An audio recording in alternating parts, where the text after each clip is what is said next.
Hey there, fellow Fix-It fans. Welcome back to our channel, where we make troubleshooting your home appliances as easy as pie.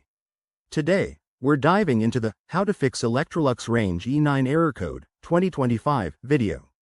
If you're staring at that frustrating E9 code on your Electrolux range, don't panic. It's often a simple fix related to issues like a faulty temperature sensor or a communication glitch. This error can pop up due to power surges, sensor problems, or even just a temporary hiccup, but by the end of this video, you'll have the tools to get your oven back up and running in no time. First things first, safety is key. Before you start, make sure your range is turned off and unplugged to avoid any electrical risks. Once that's done, let's begin with a basic reset. Simply unplug the range from the wall for at least 30 seconds. This power cycle can clear minor glitches and might resolve the E9 error right away. If that doesn't work, check the power cord and outlet for any damage or loose connections.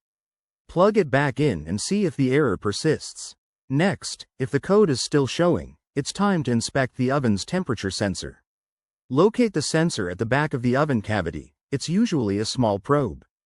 Gently clean it with a soft cloth to remove any buildup, as dirt can cause inaccurate readings. If it looks damaged, you might need to replace it. Head to the Electrolux website or your user manual for the exact model part. For more advanced troubleshooting, access the range's diagnostic mode by pressing specific buttons.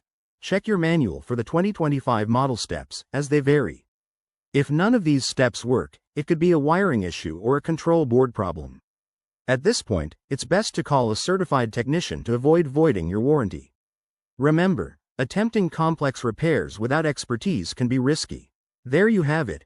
Simple steps to banish that E9 error for good. If this video helped, give it a thumbs up, subscribe for more tips, and drop a comment below if you have questions. Stay safe and happy cooking. Thanks for watching.